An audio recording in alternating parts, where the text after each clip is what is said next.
সচিব রয়েছেন দেখতে পাচ্ছি আমরা। প্রথমে আপনাদেরকে ধন্যবাদ জানিয়ে আমার সাথে রাজ্যের স্বরাষ্ট্র সচিব মহোদয় এবং ডিজিপি সাহেব আছেন। পশ্চিমবঙ্গ পুলিশ যে তাদেরকে কাজ করার সুযোগ দিলে তাদের কর্মকুশলতা, দক্ষতা এবং তাদের ইন্টেলিজেন্সি লাগিয়ে তারা যে সমস্ত রকম সিন্ডিকেট, র্যাকেট, গভর্নমেন্টের রেভিনিউ লিকেজ এবং গভর্নমেন্টের আপনার প্রপার্টি এবং গভর্নমেন্টের মেশিনারিকে মিসইউজ করে বড় র্যাকেট চালাতে পারে, আবার সেই র্যাকেটকে যে পুলিশ ভাঙতে পারে, এটা প্রমাণ হয়েছে বীরভূমে। গতকাল থেকে আপনাদের মিডিয়াতেও চলছে, আমি সোশ্যাল মিডিয়াতে অ্যাজ এ হোম মিনিস্টার আমাদের বীরভূম জেলা পুলিশকে এবং রাজ্য পুলিশের ডিজিপিকে ধন্যবাদ দিয়েছি। ব্যারাকপুরে পুলিশের একটি অনুষ্ঠানে আমি বলেছি যে এই রাজ্যের পুলিশও অন্য রাজ্যের পুলিশের মতোই অথবা কেন্দ্রীয় এজেন্সির মতোই বা তার থেকেও আরও দক্ষতা নিয়ে তারাও যে সুযোগ পেলে ভালো কাজ করতে পারেন, এর প্রমাণ তারা ওখানে রেখেছেন। আপনারা জানেন যে আমি অনেকগুলো ইন্ডাস্ট্রির ইনভেস্টমেন্টের প্রোগ্রামে, গভর্নমেন্ট প্রোগ্রামে রেভিনিউ লিকেজের কথা বারে বারে তুলে ধরেছি এবং এক্সাম্পল দিয়েছিলাম এই র্যাকেট সামনে আসার আগে বীরভূমের কথা, যে লাস্ট গভর্নমেন্টের সময়ে যেখানে পাথর থেকে বছরে 60 থেকে 80 কোটি টাকা রেভিনিউ আসতো, সেখানে 11 মে থেকে 11 জুন, মানে আমি 9 মে চার্জ নিয়েছি, অফিস করেছি 11 মে 2026 ফার্স্ট অফিস। এই এক মাসে আমরা 83 করোড় রুপিস ফ্রম স্টোন ওই একটা জায়গায় একটা জেলা থেকে আমরা পেয়েছি, যেটা এখন 100 করোড়ের কাছাকাছি চলে গেছে। এবং আমি সব জায়গায় বলছিলাম 100 কোটি গভর্নমেন্টের ঘরে জমা হতো, 1100 কোটি টাকা সাইফোন হতো, বেরিয়ে যেত। এবং আমরা আলটিমেটলি এই টাকার মেন বেনিফিশিয়ারি কে, লাভার্থী কে, ওই পর্যন্ত যাবে বেঙ্গল পুলিশই পারবে, বেঙ্গল পুলিশই পারবে এবং বীরভূম পুলিশই পারবে, under the proper leadership of the DGP and the guidance of the honourable home secretary, ওরাই পারবে। এবং তাদের যা ইলেকট্রনিক সাপোর্ট বা অন্যান্য সাপোর্টস লাগবে তারা সেন্ট্রাল এজেন্সির কাছ থেকেও নিতে পারে, আমাদের এসটিএফ সিআইডির কাছ থেকেও নেবে, কিন্তু আলটিমেটলি পারবে। আমি আপনাদেরকে যেটা অফিসিয়ালি বলছি সেটা হচ্ছে, গতকাল মিনার মণ্ডলের বাড়ি থেকে ক্যাশ পাওয়া গেছে 28,50,47,000 টাকা এবং 15 কেজি গোল্ড, ভ্যালুয়েশন অ্যাপ্রক্স 50 কোটি টাকা, মানে গোল্ড ভ্যালুয়েশন নিয়ে। এরপরে মিনার মণ্ডল এবং তার ফ্যামিলি মেম্বাররা ওপেনলি বলেছেন যে তারা ওই নিকনেম টুলু মণ্ডল, ওর আসল নাম নিজামুদ্দিন মণ্ডল না কি আছে, নাজিমুদ্দিন মণ্ডল, উনার টাকাই ওখানে ছিল। তাতে আমরা পুলিশকে ইনস্ট্রাকশন দিয়েছিলাম যে ওনাকে খুঁজে বের করতে হবে, এবং আমরা প্রাইমারি যেটা জেনেছি আউট অফ কান্ট্রি রয়েছেন, মানে 4 তারিখে পরিবর্তনের পরেই হয়তো সরে পড়েছেন, হতে পারে, সেটা পুলিশ দেখবে, ইনভেস্টিগেশন পার্টে আছে। তার জন্য যা করার ডিজিপি সাহেবকে বলা হয়েছে সেন্ট্রাল এজেন্সি বা অন্যান্যদের সাহায্য নিতে। আমরা উনার যতগুলো অ্যাকাউন্ট এখনো অবধি পেয়েছি, সেই 93 কোটি টাকা আমরা টুলু মণ্ডলের অ্যাকাউন্টসগুলোকে আমরা ফ্রিজ করেছি, সমস্ত অ্যাকাউন্টকে নন অপারেটিং করার জন্য ফ্রিজ করা হয়েছে। এর বাইরেও ক্যাশ রিকভারি করা হয়েছে 53 লক্ষ টাকা, আর আমাদের gold ornament 268 gram, 400 silver 400 gram, platinum jewellery around 23 gram, এছাড়াও আপনার 3 ক্যাশ কাউন্টিং মেশিন পাওয়া গেছে, 1 computer, 2 pen drives, 1 CPU and several documents like road challan, DCR, money receipt, chequebook. এছাড়াও আপনার 83টা ট্রাক আর ড্রাম্পার, 83, সেটাকেও সিজার লিস্টে নেওয়া হয়েছে। এর বাইরে আমরা 21টা প্রপার্টি পেয়েছি, সেটা আন্ডার প্রসেস রয়েছে প্রপার্টি। এই প্রপার্টি লিস্টের মধ্যে আপনার রয়েছে 7টা বাড়ি, একটা ফার্ম হাউস, 2টো পেট্রোল পাম্প, একটা ব্রিক কিল, একটা পার্কিং, 3টে স্টোন মাইন, 2টো ক্র্যাশার এবং আদার্স সব মিলিয়ে মোট 21টা প্রপার্টি। এই জায়গার পরিমাণ হচ্ছে 300 বিঘা। এই 300 বিঘা প্রপার্টিকেও আমরা আমাদের যা আইন আছে প্রসেস অনুযায়ী এটাকেও আমরা সিজারের মধ্যে নিচ্ছি, আন্ডার প্রসেস, সময় লাগবে, সেই প্রসেস জেলা পুলিশ করছে। Thanks to SP Birbhum and is team, tirelessly তারা কাজ করছেন এবং ডিজিপিকেও তো অবশ্যই থ্যাঙ্কস দেব, তিনিও রাউন্ড দ্য ক্লক মনিটরিং করছেন এবং টাইম টু টাইম এইচএসকে এবং আমাকে রিপোর্টিং তারা করছেন। এবং আমরা স্পেসিফিক কেস শুরু করেছি বিএনএসএস সেকশনগুলো লাগিয়ে, এবং এখনো পর্যন্ত যাদের অ্যারেস্ট করা হয়েছে, পিনাকি দে,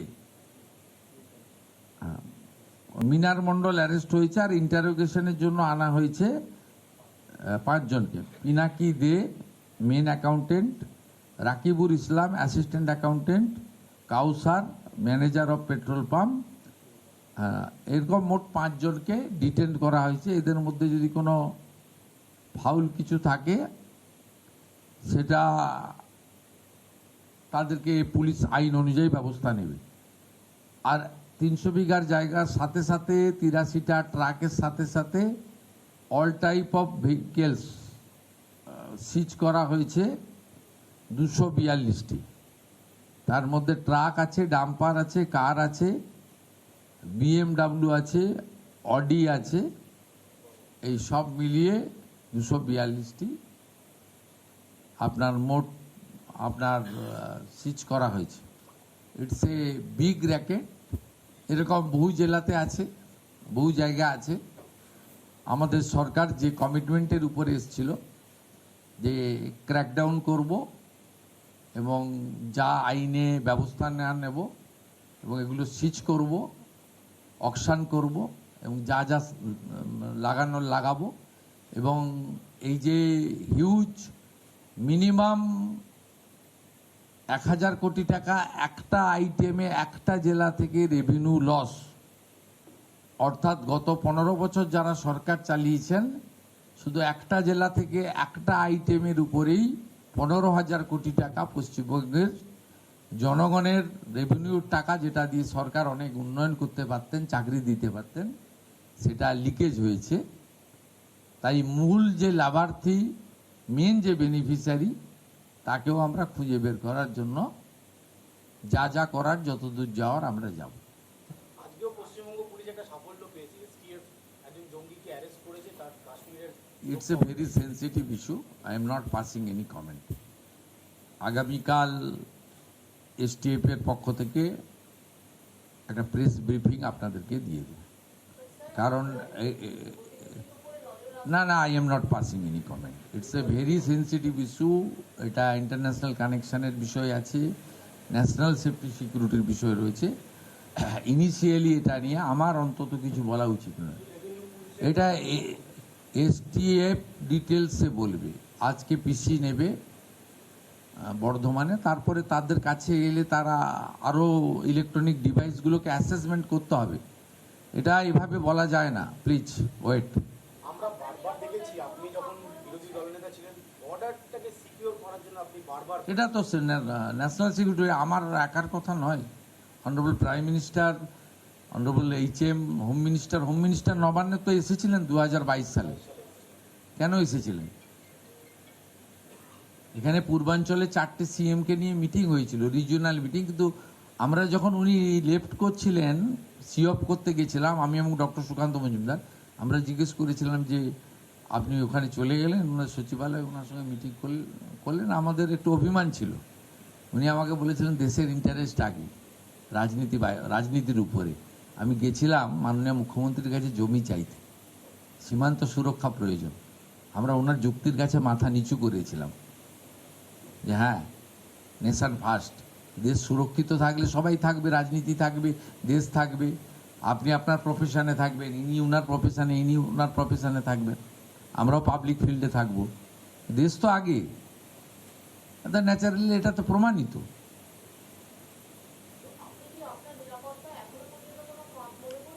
আপনি কেন ওই প্রশ্ন আমাকে ঘুরিয়ে ফিরিয়ে করছেন? শুধু আমি তো নয়, কালকে এসটিএফ বলবে, আপনি কালকে শুনবেন। আবার উমেশ রাই অলসো এই স্ক্যানারের মধ্যে ছিল, বাকিটা আমি বলছি না। It's a very sensitive issue, please এর থেকে বেশি আমাকে দিয়ে বলাবেন না। STF will organise a press conference tomorrow, they will speak. ওদের এখনো অনেক কিছু জানা বোঝা বাকি রয়েছে, ওটা ডিজিপি সাহেব বলে দেবে। এর মধ্যে পলিটিক্যাল পার্সন, মুখ্যমন্ত্রী, মন্ত্রীদেরকে ইনভলভ করবেন না। টুলু মণ্ডলের পলিটিক্যাল ইনফ্লুয়েন্স পাওয়া যাচ্ছে, পলিটিক্যালি ওর মুভমেন্ট ছিল, তৃণমূলের বহু নেতার সাথে। আমি পলিটিক্যাল বক্তব্য রাখবো না, সরকারের সাপোর্ট ছাড়া হতে পারে না। প্রাক্তন মুখ্যমন্ত্রী মমতা বন্দ্যোপাধ্যায়ের সাপোর্ট ছাড়া এটা হতে পারে না। এত বড় র্যাকেট, এত দিন ধরে সবাই ইনভলভ রয়েছে। আপনি এটা তো পুরো এন্টায়ার স্টেট গভর্নমেন্ট, যিনি লিড করেছেন, responsibility goes to her also. বাংলার মানুষের টাকা না না, ওনার রেসপন্সিবিলিটি গেছে, কারণ এটা তো একটা একদিনের একটা ইনসিডেন্ট নয়। আমার পিরিয়ডেও তো ইনসিডেন্ট ঘটছে, তার জন্য তো আমি রেসপন্সিবিলিটি নয়, কিন্তু ঘটনার পরে যে অ্যাকশনগুলো আমার নেওয়া উচিত as a head of the government, সেটা আমি পারফর্ম করছি কিনা দেখুন। তার মধ্যে ত্রুটি থাকলে সমালোচনা করতে পারেন, কিন্তু একটা অর্গানাইজ বছরের পর বছর রেভিনিউ ফাঁকি দিচ্ছেন। 243টা গাড়ি তো একদিনে কেনা যায় না। অডি, BMW কেনা হচ্ছে, লুকিয়ে পকেটের মধ্যে রাখা যায় না। 300 বিঘা প্রপার্টি, 7টা বড় বাড়ি, ফার্ম হাউস একদিনে করা যায় না। ইটস এ অনেক দিনের, এটা মিনিমাম তো 5-7 বছর ধরে হয়েছে। এবং যারা সরকারে ছিলেন, এতে রেজিস্ট্রি অফিস ইনভলভ আছে, এতে মোটর ভেহিকেলস ইনভলভ আছে, এতে লোকাল পুলিশ ইনভলভ আছে, এতে লোকাল পঞ্চায়েত ইনভলভ আছে, এতে আপনার মিনারেল কর্পোরেশন ইনভলভ আছে, ল্যান্ড ডিপার্টমেন্ট ইনভলভ আছে। এটা হাইয়েস্ট লেভেল থেকে ডাইরেকশন না গেলে যে mister Mondal is our man, ওর দিকে তাকাবে না, তাই সবাই চোখ বন্ধ করে রেখেছিল। বেচারি পুলিশকে, বেচারি ডিএমকে, বেচারি ল্যান্ড অফিসারকে, বেচারি বলবো না তো, ওদের দোষ দিয়ে লাভ কি আছে?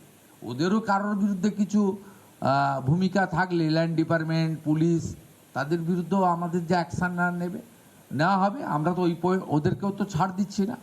কিন্তু আমি মনে করি এই অর্গানাইজ ক্রাইম সিন্ডিকেট এবং রেভিনিউ যে আমাদের সাইফন করা হয়েছে, যেটা এখানে এলে আরও হসপিটাল, আরও স্কুল বিল্ডিং বানানো যেত, আরও কয়েক লক্ষ ছেলেকে চাকরি দেওয়া যেত, ছেলে মেয়েকে, সেটা যখন করতে দেওয়া হয়নি এবং এত দিন ধরে এত বড় র্যাকেট চালানো হয়েছে, এটা হেড অফ দি ইনস্টিটিউশনের কনকারেন্স ছাড়া হতে পারে না, কখনোই হতে পারে না। এবং এক্ষেত্রে যারা ওয়াচডগের ভূমিকা ছিল অন্য যারা, তাদেরও সচেতনতার অভাব ছিল বা প্রতিবাদ করতে গিয়ে করতে পারেননি যে কোনো কারণে। আমাদের রাজ্যের রাজকোষে ঘাটতি ছিল, হিউজ ডেট ছিল, যেটা স্বাধীনতার পর সম্ভবত এত বেশি খুব একটা বড় দেখা যায়নি।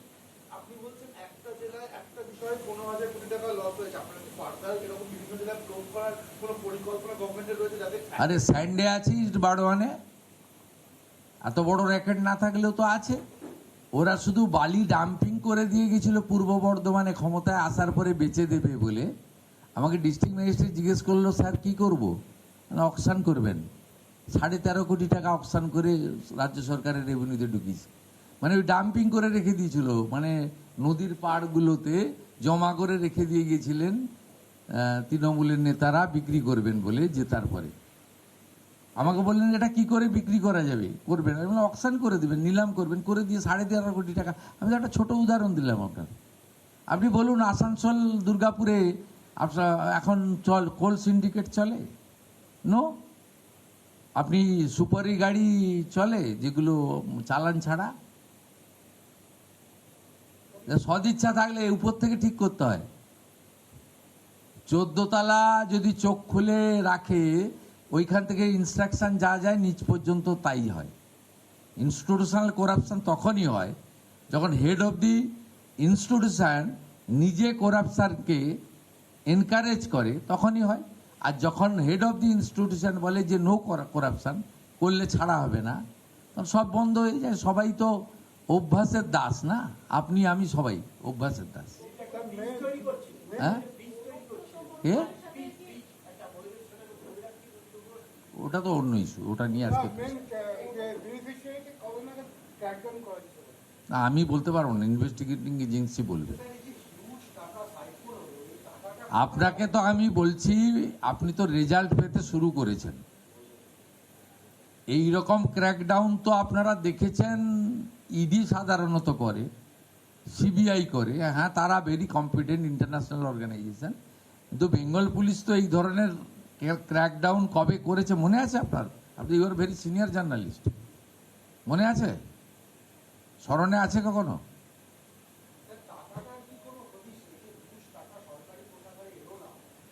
পেয়ে গেছি তো আমরা 93 কোটি টাকা, আর সঙ্গে 50 কোটি 150 কোটি টাকা তো হাতে এসে গেছে। সে তো ইনভেস্টিগেটিং এজেন্সি বলবে বা বিদেশে পাঠিয়েছে কিনা। উনি নিজে বিদেশে বসে আছেন, কেউ ভানুয়াতুতে বসে আছেন, তো বিদেশে তো গেছে টাকা। অনেকে বিদেশে যেতে চাইছেন চিকিৎসার নামে, আপনি তো যেতে চাইছেন না। আপনি তো চশমা পড়েছেন, আপনার পাওয়ার চশমা আছে, আপনার তো এখানেই চোখ দেখাচ্ছেন।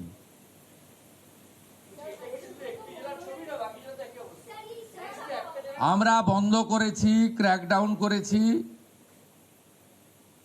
আমাকে অর্থ সচিব বলেছে যে 12% রেভিনিউ গত বছরের থেকে এবছর বেড়েছে। মাত্র 10 সপ্তাহের সরকার, 11 সপ্তাহে চলছে। আপনি যখন দেখবেন এই ফাইন্যান্সিয়াল ইয়ার এন্ড হবে, আমার বিশ্বাস 20% অ্যাডিশনাল রেভিনিউ রাজ্য সরকার আর্ন করবে।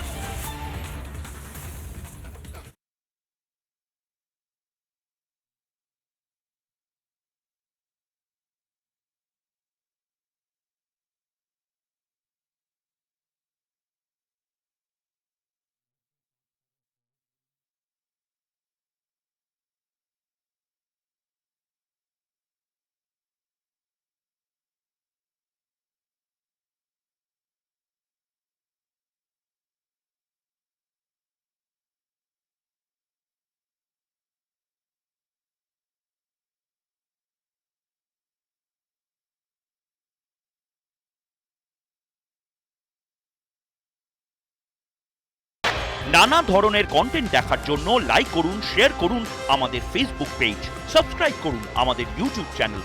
পাশাপাশি অন্যান্য ব্রেকিং নিউজের জন্য অবশ্যই চোখ রাখুন রিপাবলিক বাংলায়।